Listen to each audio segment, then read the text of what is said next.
Periods కూడా regular అయిపోయినాయి స్కిన్లో mix వాడడం వల్ల. నాకు ఇచ్చేసేయండి. ఇంకొంతమంది మెసేజ్ చేస్తారు, నేను వెయిట్ లాస్ అయిపోవాలి, అర్జెంటుగా తగ్గిపోవాలి. ఇంకొందరు ఫ్యాటీ లివర్ తగ్గిపోవాలి, హార్మోనల్ ఇంబ్యాలెన్స్ తగ్గిపోవాలి, ఇలా అన్నీ అడుగుతారు. మేము చెప్తాం మీరు లైఫ్ స్టైల్ మార్చుకోండి, సపోర్ట్ కావాలంటే మేము సజెస్ట్ చేస్తాం కొన్ని అని. అయ్యో నాకు టైం లేదని కొంతమంది, నాకు ఎన్ని బాధ్యతలు ఉన్నాయి, నాకు అది లేదు ఇది లేదు, నాకు విపరీతమైన స్ట్రెస్ అన్నీ చెప్తారు. అవన్నీ శరీరానికి తెలియదు కదా, ఆల్రెడీ ఇది స్ట్రగుల్ అవుతుంది కాబట్టి కదా అన్ని ప్రాబ్లమ్స్ వస్తున్నాయి. మరి కేర్ తీసుకోవాలి కదా. ఆయుర్వేదాలో ఇప్పుడు నేను మీకు ఒకటి చెప్తాను, ఇది ఎబ్బట్టుగా ఉంటుంది, కఠినంగా ఉంటుంది, కానీ వినండి ప్లీజ్.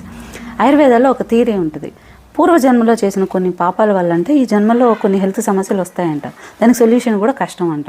నేను చదివేటప్పుడు అనుకునేదాన్ని ఓకే ఏదైనా సొల్యూషన్ లేని వాటికి ఇలా పేరు పెట్టి వదిలేసారేమోనని. నాకు ప్రాక్టీస్లో నాకు అర్థమైంది ఏంటంటే ఇంకొక థియరీ ఉంది, కర్మఫలం.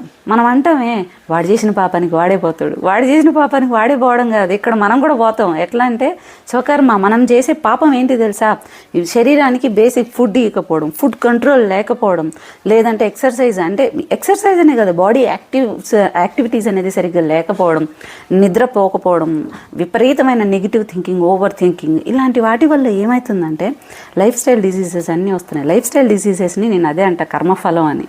మీరు ఈ విధానం మార్చుకోకపోతే అవి పోవు. ఒకవేళ మీరు ఏదైనా మెడిసిన్ తీసుకొని తగ్గిన రికరెన్స్ మళ్ళీ ఉంటుంది.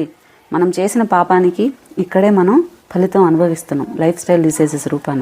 సో అలర్ట్ అవ్వండి, తప్పులే.